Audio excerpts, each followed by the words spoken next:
ദൈവ തിരുനാമത്തിന് മഹത്വമുണ്ടാകട്ടെ. ക്രിസ്തീയ ജീവിതത്തിൽ വളരെ പ്രയോജനപ്പെടുന്ന പ്രായോഗിക ക്രിസ്തീയ ജീവിതത്തിന് മുതൽക്കൂട്ടാകുന്ന ദൈവവചനമാണ് കൊരിന്ത്യ ലേഖനത്തിൽ നിന്നും ദൈവത്തിൻ്റെ പരിശുദ്ധാത്മാവ് നമ്മെ പഠിപ്പിക്കുന്നത്. പൗലോസ് ദൈവസന്നിധിയിൽ വളരെ വിശ്വസ്തനായിരുന്നു. താൻ ഒരിക്കൽ പറഞ്ഞു, ദൈവം എന്നെ വിശ്വസ്തനെന്ന് എണ്ണിയതുകൊണ്ടാണ് ഈ ശുശ്രൂഷ എന്നെ ഭരമേൽപ്പിച്ചത്. എന്നാൽ കൊരിന്തിലെ സഭയിലുള്ള ചിലർ പൗലോസ് അവിശ്വസ്തനാണെന്ന് പ്രചരിപ്പിച്ചു, പൗലോസിനെ വിധിച്ചു. ഇത് മനസ്സിലാക്കിയ പൗലോസ് പറയുകയാണ്, നിങ്ങളെന്നെ വിധിച്ചാൽ നിങ്ങളെന്നെ വിധിക്കുന്നത് എന്നെ സംബന്ധിച്ച് അത് വലിയ കാര്യമൊന്നുമല്ല, അതൊരു ലഘുവായ കാര്യമാണ്. എന്നാൽ എനിക്കൊന്ന് പറയുവാനുണ്ട്, സമയത്തിനു മുമ്പ് നിങ്ങൾ ഒന്നും വിധിക്കരുത്. ദൈവം വിശ്വസ്തരെന്നെണ്ണിയ ദൈവദാസന്മാരെ അവിശ്വസ്തരെന്ന് മനുഷ്യൻ എണ്ണിയേക്കാം. എന്നാൽ ഹൃദയങ്ങളെ അറിയുന്ന ദൈവത്തിൻ്റെ സന്നിധിയിൽ കേൾക്കുമ്പോൾ വേദനയുണ്ടെങ്കിലും കാര്യം തീർക്കുന്ന നാളിൽ അവരുടെ കൈകൾ ബലപ്പെട്ടിരിക്കും എന്നുള്ളത് ആശ്വാസപ്രദമാണ്.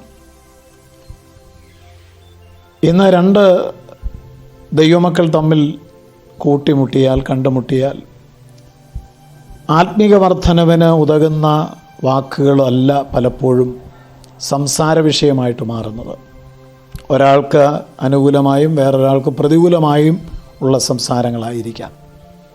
ദൈവദാസന്മാരുടെ പക്ഷം പിടിച്ച് അവർക്ക് അനുകൂലമായും പ്രതികൂലമായും സംസാരിക്കുന്ന പ്രവണത വർദ്ധിച്ചു വരുന്നു. ഇത് കൊരിന്ത്യ സഭയിലും ഉണ്ടായിരുന്നു. അതിനെ ഒരിക്കലും പൗലോസ് പ്രോത്സാഹിപ്പിച്ചിരുന്നില്ല. 1 കൊരിന്ത്യർ 4-ാം അധ്യായം 6 മുതൽ ഉള്ള വചനങ്ങൾ ഇത് സംബന്ധിച്ചാണ് നമ്മോട് സംസാരിക്കുന്നത്. സഹോദരന്മാരെ, ഇത് ഞാൻ നിങ്ങൾ നിമിത്തം എന്നെയും അപ്പല്ലോസിനെയും ഉദ്ദേശിച്ച് പറഞ്ഞിരിക്കുന്നു.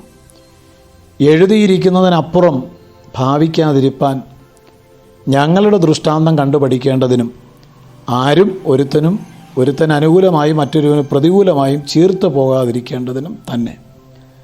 പൗലോസ് പറഞ്ഞിരിക്കുകയാണ്, ഞങ്ങൾ എഴുതിയ ദൈവത്തിൻ്റെ ആലോചനയ്ക്കപ്പുറം ആരും പോകരുത്, അങ്ങനെ ആരും ഭാവിക്കരുത്.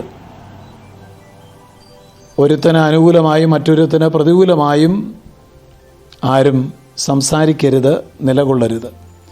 ഇത് പൗലോസ് അപ്പോസ്തലൻ പറയുകയാണ്. കൊരിന്തിലുള്ള വിശ്വാസികൾ അവരെ നടത്തുന്ന ദൈവദാസന്മാരോടുള്ള അവരുടെ മനോഭാവം ദൈവവചനം അനുശാസിക്കുന്ന രീതിയിൽ അല്ലായിരുന്നു. ആ കാര്യത്തിൽ അവർക്ക് വീഴ്ച സംഭവിച്ചു. ഇത് അവരെ ഗ്രഹിപ്പിക്കേണ്ടതിന് പൗലോസ് തൻ്റെയും അപ്പല്ലോസിൻ്റെയും ഉദാഹരണം എടുത്തു പറയുകയാണ്. ഒരാളെ പ്രശംസിച്ചും മറ്റൊരാളെ താഴ്ത്തിക്കെട്ടിയും കൊരിന്തിലെ സഭ സംസാരിക്കുകയാണ്. ഒരുപക്ഷെ പൗലോസിനെ ആയിരിക്കാം പ്രശംസിച്ചത്, അപ്പല്ലോസിനെ താഴ്ത്തിക്കെട്ടിയായിരിക്കാം, അല്ലെങ്കിൽ അപ്പല്ലോസിനെ താഴ്ത്തിക്കെട്ടിയും പൗലോസിനെ പ്രശംസിച്ചുമായിരിക്കാം. ഈ പ്രവണത ശരിയല്ല. അവർ അങ്ങനെ ചെയ്യാൻ പാടില്ല. ഇതായിരുന്നു അപ്പോസ്തലനായ പൗലോസിൻ്റെ ഈ വിഷയത്തിലുള്ള നിലപാട്. നിന്നെ വിശേഷിപ്പിക്കുന്നത് എന്ത് എന്ന് ചോദിച്ചുകൊണ്ട് പൗലോസ് അടുത്ത കാര്യം അവരോട് പറയുകയാണ്. കൊരിന്തിലെ സഭയിലുള്ള ആളുകൾ അവരുടെ കൃപാവരങ്ങളിലും ദൈവം അവർക്ക് കൊടുത്ത ദാനങ്ങളിലും പദവികളിലുമൊക്കെ വല്ലാതെ പ്രശംസിച്ചിരുന്നു. ചിലർ അവരുടെ പ്രശംസ മുഴുവൻ കൊടുത്തിരുന്നത് ആത്മീയ നേതാക്കളിലായിരുന്നു. മാത്രമല്ല, മറ്റുള്ളവരെക്കാൾ തങ്ങൾ മിടുക്കരാണ്, കേമന്മാരാണ് എന്ന് അവർ കരുതി. അവരിൽ ആത്മീയ നിഗളമുണ്ടായി. ഇത് അവരെ പാപത്തിലേക്ക് വീഴ്ത്തുന്നു എന്ന് പൗലോസ് മനസ്സിലാക്കി. ഈ നിലപാട് ഒരു ദൈവവൈതലും സ്വീകരിപ്പാൻ പാടില്ല. മറ്റുള്ളവരെ തന്നേക്കാൾ ശ്രേഷ്ഠൻ എന്ന എണ്ണിക്കൊള്ളുവിൻ എന്നുള്ള ദൈവിക ഉപദേശത്തിൻ്റെ നേരെ ഘടകവിരുദ്ധമായിട്ടുള്ള ഒരു നിലപാടാണ് ഞാൻ കേമനാണ് എന്നുള്ള മനോഭാവം. അതുകൊണ്ടാണ് പൗലോസ് ചോദിക്കുന്നത്, സഭയെ നോക്കി ചോദിക്കുന്നു, നിങ്ങളെ വിശേഷിപ്പിക്കുന്നത് ആരാണ്? ലഭിച്ചതല്ലാതെ നിങ്ങൾക്കെന്തുള്ളൂ? ലഭിച്ചതെങ്കിലോ ലഭിച്ചതല്ല എന്ന പോലെ നിങ്ങൾ പ്രശംസിക്കുന്നത് എന്ത്? ഞങ്ങൾ മുഖാന്തരം നിങ്ങൾക്ക് ലഭിച്ചതല്ലാതെ നിങ്ങൾക്ക് എന്താണ് ഉള്ളത് എന്നാണ് ചോദിക്കുന്നത്. അപ്പോസ്തലന്മാരുടെ ശുശ്രൂഷയാൽ ദൈവം അവർക്ക് ദാനമായി പല നന്മകളും കൊടുത്തിരുന്നു. അതിനെല്ലാം ഒരു മുഖാന്തരം ഉണ്ടായിരുന്നു. പൗലോസ് പറയുകയാണ്, നിങ്ങൾക്ക് ലഭിച്ചു, അതിൻ്റെ മുഖാന്തരം ഞങ്ങളാണ്. ഞങ്ങൾ മുഖാന്തരം നിങ്ങൾക്ക് ലഭിച്ച കൃപാവരങ്ങളിലും കഴിവുകളിലും താലന്തുകളിലും പ്രശംസിച്ച് ആത്മീയ നിഗളത്തിലേക്ക് നിങ്ങൾ പോവുകയാണ്. ഇതൊന്നും ലഭിച്ചതല്ല, അല്ലെങ്കിൽ അതിനൊന്നും ഞങ്ങൾ കാരണക്കാരായിരുന്നില്ല എന്നതുപോലെ നിങ്ങൾ എന്താണ് പ്രശംസിക്കുന്നത്? കൊരിന്ത്യരെ സഭയുടെ ഇപ്പോഴത്തെ നിലപാട് ഇതൊക്കെ തനിയെ അവർക്ക് ദൈവം കൊടുത്തതാണ്.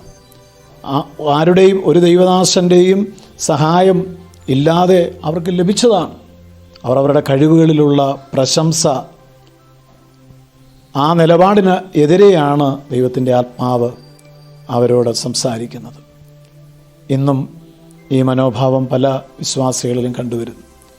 കൃപയിലേക്ക് നടത്തിയ ദൈവദാസന്മാരെ ധിക്കരിക്കുകയും വിധിക്കുകയും അവരെക്കുറിച്ച് ഇല്ലാവചനങ്ങൾ പറയുകയും ചെയ്യുന്ന വിശ്വാസികൾ ധാരാളമാണ്.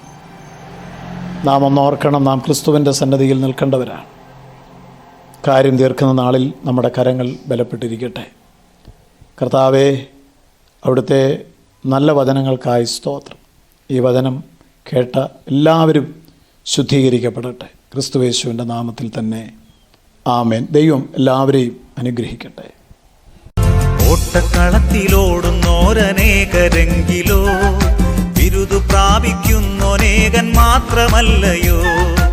ഓട്ടക്കളത്തിലോടുന്നോരനേകരെങ്കിലോ ബിരുദു പ്രാപിക്കുന്നോനേകൻ മാത്രമല്ലയോ.